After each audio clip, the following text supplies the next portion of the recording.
How's everybody doing? Mike here. Let's turn to with another production run video. If you're new to the channel, I love doing these math side videos, production run videos, anytime Flagship Topps releases a new product. By flagship, of course, I mean Series 1, Series 2, and then Update. Series 1 just came out last Wednesday, and since today's a Tuesday, and I like doing a little mini-series called Talkin' Tuesdays, I thought, let's just combine the two ideas and do a production run video on Talking Tuesday and have a little back and forth down in the comments. Let me know what you think of the numbers that I am about to provide, how much of this you think was made, or, if you just want to talk about this year's Topps design, the inserts, the rookie class, whatever, just anything Topps Series 1 we're talking about today. So, again, if you're new to the channel, what I do, using nothing more than a sheet of paper, a pen, my cell phone served as the calculator, and I use the numbers provided on the back of Topps packs or boxes to come up with what I think is the production run. And really what I'm looking for is how much of each base card was being made. So this was just for the visual. It's an empty hobby box, so we'll move it out of the way. If you've been around on the channel and seen me do these in the past, this looks a little different as I now have all the numbers already written out. But I will walk you through to see just how I came up with these numbers down here on the bottom. So Topps did something a little different this year. They heavily weighed the odds in favor of finding those gold parallels in hobby compared to retail. Why do I focus on the gold parallels as opposed to anything else? Well, it's because, for one, they are numbered. They're numbered to whatever year you're in. So this year is 2023. Two, they make a gold parallel of all 330 cards in the checklist. And then three, it doesn't matter what form of hobby you buy or what form of retail you buy, a gold parallel will be a part of it, with the exception being those dollar packs that came out last year that you would find at like dollar shops or maybe grocery stores, whatever. Those had no pack odds.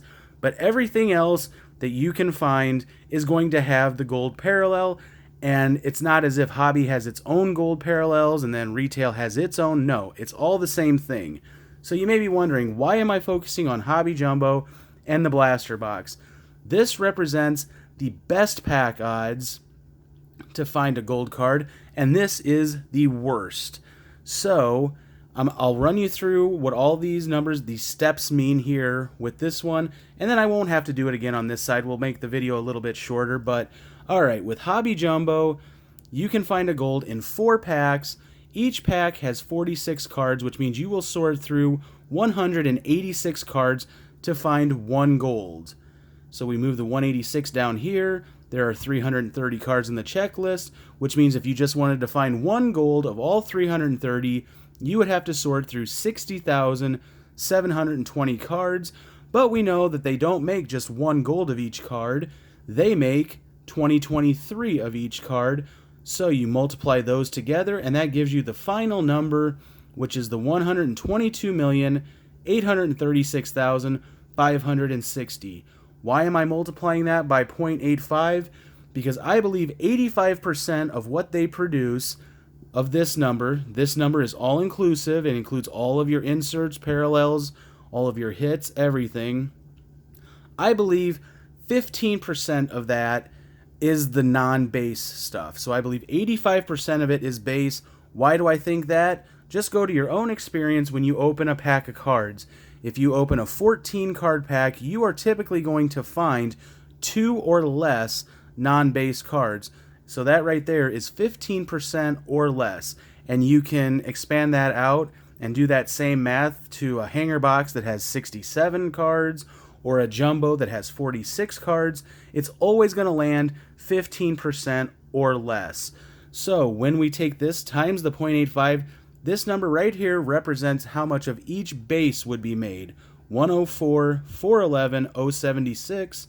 We are led to believe that all cards are printed equally. They print cards in sheets, and we are led to believe that all the sheets are printed equally. So you take that divided by the 330, and that gives you a number of 316,397 of each base card would be produced.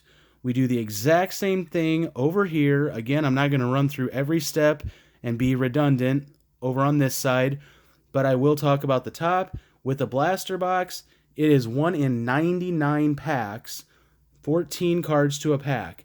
So when you do that and you go all these steps all the way down doing the same thing I did on this side, look at that number. That number is about 9 times, 8 times, somewhere about 8 times roughly bigger than what you have in hobby. Over 2 million, almost 2.4 million cards of each. So here's where the discussion, here's where the debate will be. Where exactly does the production run land? And I'm throwing this out as an actual question. That's not rhetorical. Where does it land? Because I don't know. It used to be easier in the past when it was sort of a 50-50 split, I felt, retail and hobby for those golds. But now there is just such a huge discrepancy between these two sides. I think it makes the most sense, since I'm looking at the best odds and then the worst odds, that I go right down the middle. Basically add these two numbers and then divide it by 2, and that would be right down the middle between the best and the worst in terms of the odds. And if I do that, that would mean each card has 1,349,847 being printed.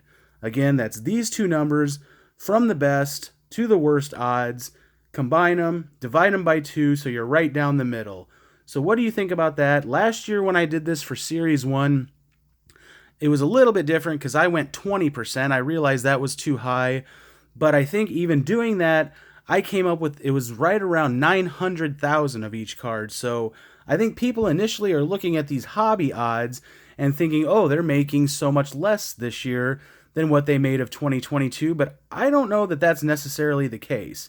So just let me know. And again, these are just my thoughts. I'm not saying that this is factual. And I do want your feedback. I want to know what you think. But my guess is this is roughly how much of each base card has been printed. I have gotten through my one hobby box. I'll link down in the description. I've started making some YouTube shorts here. I've made a couple of them here over the last 5 days. So I'm going to link the short that I just did earlier today where I recapped my hobby box. You seen on, last Thursday that I did my 2 stacks of 2 packs.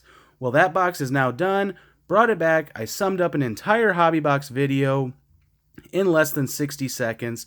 So I will link that in the description. You can check it out. As always, thank you for checking out this video. Let me know what you think about the production run. If you haven't already, consider hitting that subscribe. Hit the thumbs up if you like the math side of things like I do. I will see you all on the next one, and take care.